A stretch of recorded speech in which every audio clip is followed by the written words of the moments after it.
প্রাতিষ্ঠানিক দুর্নীতি, এই দুর্নীতি এমনভাবে করা হয়েছিল পরে যাতে কেউ অবৈধ নিয়োগ খুঁজে বার করতে না পারে।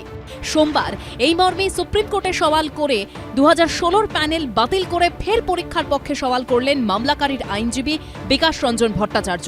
এদিন তিনি বলেন, এমনভাবেই দুর্নীতি হয়েছে যাতে কতজন পরীক্ষার্থী অবৈধভাবে চাকরি পেয়েছেন এটা বার করা সম্ভব হয়নি। সোনা এবং গয়না বাদে মন্ত্রীর বাড়ি থেকে 50 কোটি টাকা পাওয়া গেছে। তার যুক্তির সমর্থনে বাক কমিটির তদন্তে উঠে আসা তথ্য তুলে ধরেন। এরপর বিকাশ রঞ্জন ভট্টাচার্য বেশ কিছু অবৈধ নিয়োগের কথা উল্লেখ করেন। তখন প্রধান বিচারপতি জানতে চান, এটাই কি নির্দিষ্ট সংখ্যা?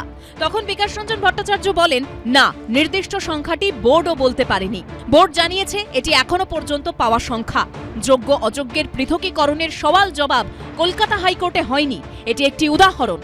বিকাশ রঞ্জন ভট্টাচার্য বলেন, 4 ধরনের পদের জন্য পদের সংখ্যার থেকেও বেশি নিয়োগ হয়েছে। এই বাড়তি চাকরি কারা পেয়েছে কিভাবে চিহ্নিত করা হবে? আমরা তো চেয়েছি যে সমস্ত অ্যাপয়েন্টটাই ইলিগাল, তাহলে ফ্রেশ রিক্রুট করো। যারা তখন অ্যাপিয়ার করেছিল তাদেরই আবার চান্স দেওয়া হোক, তারা ফ্রেশ পরীক্ষা দিয়ে আসবে। এবং তার জন্য যদি বয়সটা কোনো বাধা হয় সেটাকে কন্ডন করে দাও। সেগ্রিগেশন সম্ভব না। করাপশনটা হয়েছে মূলত সরকার এবং এসএসসির মদতে। বিকাশ রঞ্জন ভট্টাচার্যরা সম্পূর্ণভাবে ছাত্রছাত্রী কর্মপ্রার্থীদের ভবিষ্যৎ নষ্ট করে নিজেদের রাজনৈতিক হতাশার যে বহিঃপ্রকাশ সেইগুলো প্রকাশ করছেন। তারা চান না এটা সমস্যার সমাধান হোক, তারা চান না ছেলেমেয়েরা চাকরি পাক। এরা মামলা করে করে করে করে তাদেরকে বাধা দিচ্ছে, আটকে রাখছে। আদালতে যেটা হচ্ছে, এই জটিলতাটা বিরোধীরা ইচ্ছাকৃতভাবে এটা তৈরি করে রাখছে। আমাদের কথাটা প্রথম দিন থেকে একেবারে স্পষ্ট, কাকরকে বাদ যেতে হবে, কিন্তু কাকরকে বাদ দেবার অছিলায় কোনো চাল যাতে বাদ না যায়, দুটোকে আলাদা করতে হবে। আলাদা করতে পারে কে? আলাদা করতে পারে অবশ্যই এসএসসি এবং রাজ্য সরকার। যদি না হয় তাহলে এই সমগ্র ছেলে মেয়েদের বিপদ, তার দায় এসএসসিকেই তো নিতে হবে।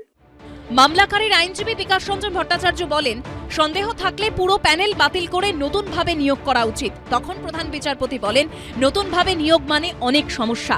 বিকাশ রঞ্জন ভট্টাচার্য বলেন, কিছু ঝামেলা সহ্য করে শুধুমাত্র যারা পরীক্ষায় বসেছিলেন তাদের সুযোগ দিতে হবে। প্রধান বিচারপতি বলেন, শুধু যারা পরীক্ষা দিয়েছিলেন। বিকাশ রঞ্জন ভট্টাচার্য বলেন, হ্যাঁ, এবং বয়সসীমা তুলে দেওয়া দরকার। পুরো নিয়োগ প্রক্রিয়া কলুষিত হয়ে গেছে, এটা নতুন করে করা হোক। এই বলে নিজের সওয়াল শেষ করেন বিকাশ রঞ্জন। বিকাশবাবু বঞ্চিতদের হয়ে কখনোই কথা বলেন না। নতুন করে পরীক্ষার একটা প্রস্তাব মাননীয় প্রধান বিচারপতির কাছে দিয়েছেন। তো আমরা বলছি, নতুন করে পরীক্ষা নেওয়া মানে আবার দীর্ঘসূত্রিতা, এবং সেখানে যে নতুন করে দুর্নীতি হবে না এর গ্যারান্টি কিন্তু কেউ দিতে পারে না। সুতরাং আমরা চাইছি প্যানেলটা রেকটিফাই হোক। এদিন বিভিন্ন পক্ষের আইনজীবীদের প্রধান বিচারপতি বলেন, কেন পুরো নিয়োগ প্রক্রিয়া কলুষিত হলো? যোগ্য অযোগ্য কি পৃথক করা সম্ভব? বিজেন্দ্র সিংহ, কৃষ্ণেন্দু অধিকারী ও আশাফুল হোসেনের রিপোর্ট, এবিপি আনন্দ।